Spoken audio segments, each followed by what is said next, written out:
I woke up to a miracle today. Triggers fade as I find my way. No judgment to lead astray. In this peaceful state I'll stay. Welcome, friends, to A Course in Miracles in Practice. We're so glad you're joining us today. Whether this is your first time or you're a regular listener, your openness means a lot. And today we're getting into Lesson 190. It's titled, I Choose the Joy of God Instead of Pain. Just hearing that title, well, it really cuts against the grain of how we usually think about suffering, doesn't it? It absolutely does. And, a lesson like this can stir things up, questions, maybe some resistance. We really welcome hearing about your experience. You can email us at ACIM@theworldharmonyproject.org. Yeah, we'd love to hear from you. And you can also find us on TikTok and YouTube. Just search for @theworldharmonyproject. Okay, let's drop into the lesson itself. We're going to share the full text of Lesson 190 now. Just let the words wash over you with an open mind. Lesson 190. I choose the joy of God instead of pain. Pain is a wrong perspective. When it is experienced in any form, it's a proof of self-deception. It's not a fact at all. There is no form it takes that will not disappear if seen aright. For pain proclaims God cruel. How could it be real in any form? It witnesses to God the Father's hatred of his Son, the sinfulness he sees in him, and his insane desire for revenge and death. Can such projections be attested to? Can they be anything but wholly false? Pain is but witness to the Son's mistakes and what he thinks he is. It is a dream of fierce retaliation for a crime that could not be committed, for attack on what is wholly unassailable. It is a nightmare of abandonment by an eternal love which could not leave the Son whom it created out of love. Pain is a sign illusions reign in place of truth. It demonstrates God is denied, confused with fear, perceived as mad and seen as traitor to himself. If God is real, there is no pain. If pain is real, there is no God, for vengeance is not part of love. And fear, denying love and using pain to prove that God is dead, has shown that death is victor over life. The body is the Son of God, corruptible in death, as mortal as the Father he has slain. Peace to such foolishness. The time has come to laugh at such insane ideas. There is no need to think of them as savage crimes or secret sins with weighty consequence. Who but a madman could conceive of them as cause of anything? Their witness, pain, is mad as they, and no more to be feared than the insane illusions which it shields and tries to demonstrate must still be true. It is your thoughts alone that cause you pain. Nothing external to your mind can hurt or injure you in any way. There is no cause beyond yourself that can reach down and bring oppression. No one but yourself affects you. There's nothing in the world that has the power to make you ill or sad or weak or frail. But it is you who have the power to dominate all things you see by merely recognizing what you are. As you perceive the harmlessness in them, they will accept your holy will as theirs. And what was seen as fearful now becomes a source of innocence and holiness. My holy brother, think of this a while. The world you see does nothing. It has no effects at all. It merely represents your thoughts, and it will change entirely as you elect to change your mind and choose the joy of God as what you really want. Yourself is radiant in this holy joy, unchanged, unchanging, and unchangeable forever and forever. And would you deny a little corner of your mind its own inheritance and keep it as a hospital for pain, a sickly place where living things must come at last to die? The world may seem to cause you pain, and yet the world, as causeless, has no power to cause. As an effect, it cannot make effects. As an illusion, it is what you wish. Your idle wishes represent its pains. Your strange desires bring it evil dreams. Your thoughts of death envelop it in fear, while in your kind forgiveness does it live. Pain is the thought of evil taking form and working havoc in your holy mind. Pain is the ransom you have gladly paid not to be free. In pain is God denied the Son he loves. In pain does fear appear to triumph over love, and time replace eternity in heaven. And the world becomes a cruel and a bitter place where sorrow rules and little joys give way before the onslaught of the savage pain that waits to end all joy and misery. Lay down your arms and come without defense into the quiet place where heaven's peace holds all things still at last. Lay down all thoughts of danger and of fear. Let no attack enter with you. Lay down the cruel sword of judgment that you hold against your throat, and put aside the withering assaults with which you seek to hide your holiness. Here will you understand there is no pain. Here does the joy of God belong to you. This is the day when it is given you to realize the lesson that contains all of salvation's power. It is this: pain is illusion, joy, reality. Pain is but sleep, joy is awakening. Pain is deception, joy alone is truth. And so again, we make the only choice that ever can be made. We choose between illusions and the truth, or pain and joy, or hell and heaven. Let our gratitude unto our teacher fill our hearts, as we are free to choose our joy instead of pain, our holiness in place of sin, the peace of God instead of conflict, and the light of heaven for the darkness of the world. Wow, that's incredibly direct, isn't it? It just lays it right out there. It really does. No ambiguity.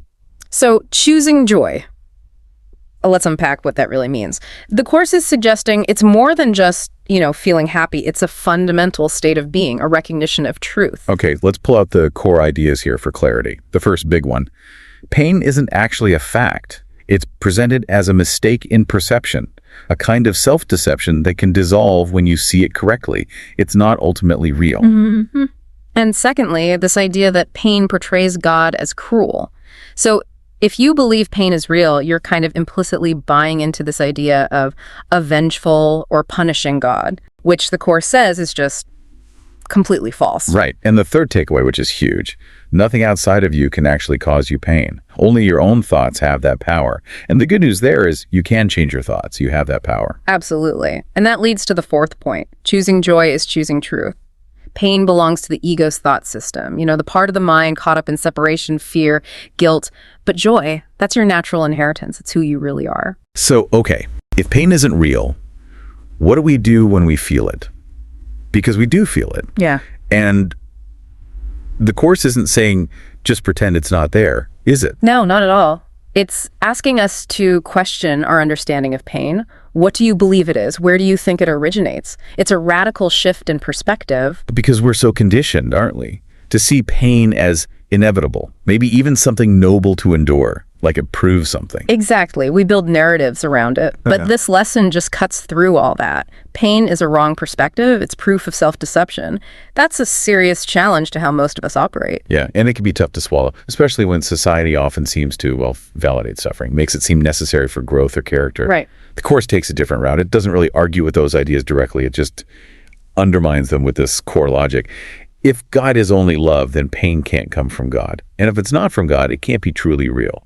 That changes the whole game. And it's crucial to understand, this doesn't mean you won't feel physical sensations or emotional heartache. Those experiences happen within the dream. But the interpretation, that's what changes. Is this feeling a punishment, a sign of failure? Or is it just like the ego glitching, like your phone freezing up when the battery's low?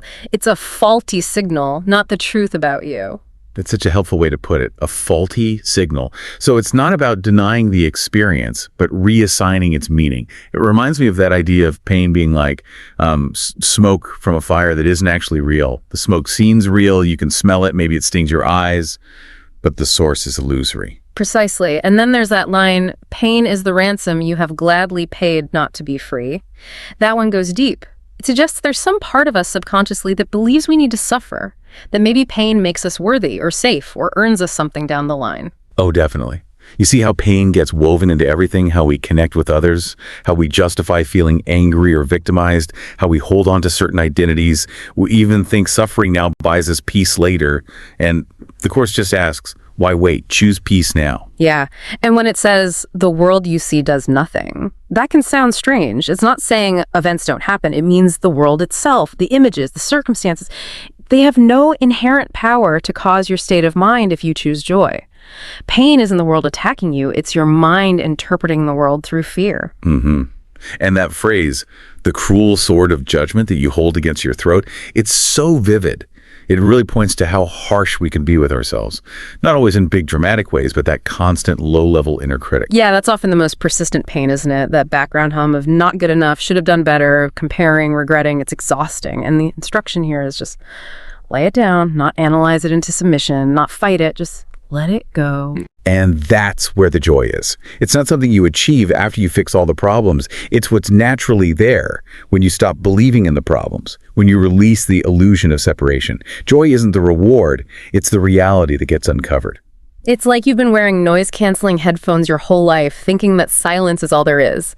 This lesson isn't handing you music, it's inviting you to just take the headphones off, and suddenly you realize this incredible symphony of joy was playing the entire time. It was always there. And it's a quiet kind of joy, often. Undeniable, but maybe not loud. It doesn't depend on whether your body feels good or if things are going your way externally. Yeah. It's just present, accessible right now, not later. So the core shift here really is moving from believing pain means something about you, that it's proof of sin or failure or reality, to seeing it simply as a mistake, an echo of having forgotten who you truly are. You don't need to battle it, you just need to withdraw your belief in it as truth. And even if that feels like a huge leap today, the starting point is just willingness, just entertaining the question, what if this pain isn't necessary? What if I don't need it to make anything real? Opening that door, even a crack, starts to loosen things up. That's a great point. And actually, that leads perfectly into a listener question we received. It really brings us down to earth. Let me read it. I follow two people who have terminal diagnoses. One is a friend who's lived far longer than predicted. He's made joy and creativity his life's work for as long as he can. He expresses gratitude every day for his unusually extended survival. The other is someone I don't know personally. She shares daily about her worsening illness. She expresses deep fear, asks for prayers, and often cries about not wanting to leave her loved ones. She prays for God to help her survive. These are two completely different responses to the same kind of circumstance. How would the Course respond to this contrast? Wow. Thank you to the listener for sharing that. It's so poignant. And the first thing the Course would emphasize is absolutely no judgment. It would never say one person is doing it right and the other wrong. We just don't compare souls or journeys like that. Exactly. The difference we see is purely in how each mind is interpreting the situation. What meaning is it assigning to the body, to illness, to life and death? Right. From the perspective of the Course, both individuals are completely loved, completely worthy children of God. The contrast really highlights the extent to which each mind has identified with the body as its reality versus remembering an identity that transcends the physical. And this whole area, illness, pain, healing, it's something discussed a lot within the Course community. You hear stories, different teachers have different nuances. Ken Wapnick, for instance, was very clear that the primary goal of the Course isn't necessarily physical healing, but healing the mind's relationship to the body and its symptoms. He lived with physical challenges himself, but stressed that suffering is optional through training the mind. Yeah. And Gary Renard, in The Disappearance of the Universe, talks about his own experience, how as his belief in the ego weakened, his experience of fear and even physical discomfort changed dramatically. It points to that inner interpretation shifting the outer experience. David Hoffmeister also shares accounts of students finding sometimes temporary but profound relief from chronic pain in moments of deep surrender. Not presented as cures, but as glimpses of what happens when the mind shifts away from identifying with the pain. But perhaps more consistently, what you hear from long-term students is the emotional and psychological healing, like deep-seated resentments dissolving, anxiety lessening dramatically, finding real peace even when facing loss or serious illness. That seems to be the most universal outcome. That's right, and the Course itself says the outcome of true healing is not necessarily the absence of physical symptoms, but the removal of guilt and fear. That's the key. Physical healing might happen, and that's wonderful, but the real healing is that inner shift in perception. So going back to those two individuals, both are on their path. Both are innocent. One seems to be actively choosing forgiveness, choosing joy amidst the circumstances.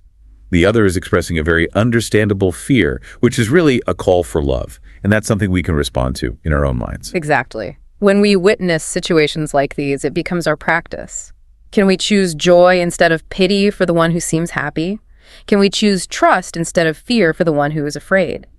Can we hold a space in our mind for the miracle, for the remembrance of their true identity, regardless of the outer picture? And remembering that the miracle is that shift in perception from fear to love. It can happen in the mind of the person experiencing the illness, or it can happen in our mind as the witness. Either way, that is the healing. Yes. So what we offer, gently, is this remembrance. You are not this body. You are free. You are still as God created you. So how do we put this into practice when we encounter someone else's suffering? How do we respond with love, but without accidentally reinforcing the illusion that pain is real and powerful? Here's a kind of step-by-step guide based on these ideas. First, start inside yourself. Before reacting, before offering advice or even comfort, just pause. Get still for a moment. Maybe affirm inwardly, I am here only to be truly helpful. Let me see this through the eyes of Christ. Meaning, with love, forgiveness, seeing their inherent holiness. Step 2 is to recognize the shared illusion.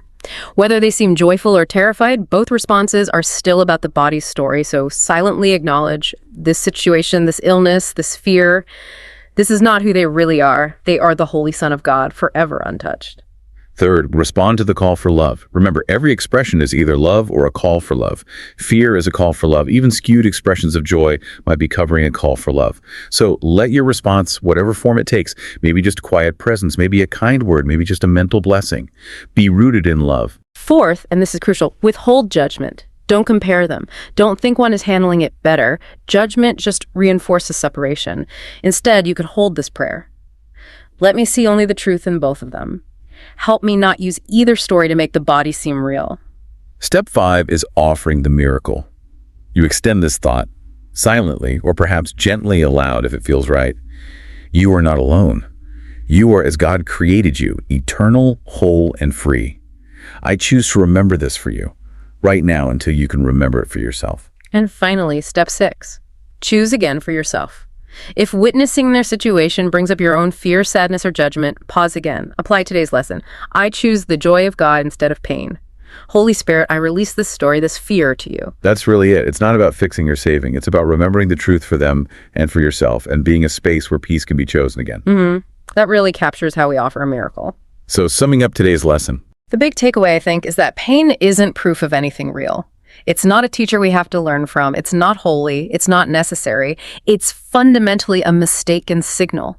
And we can choose to stop answering its call. And remembering that joy isn't just a mood we strive for. It's what we are underneath the mistaken beliefs. It's the light that naturally emerges when we let go of the conviction that pain is real and meaningful. So maybe a simple practice for today. When any kind of pain, physical, emotional, mental, arises, just notice it.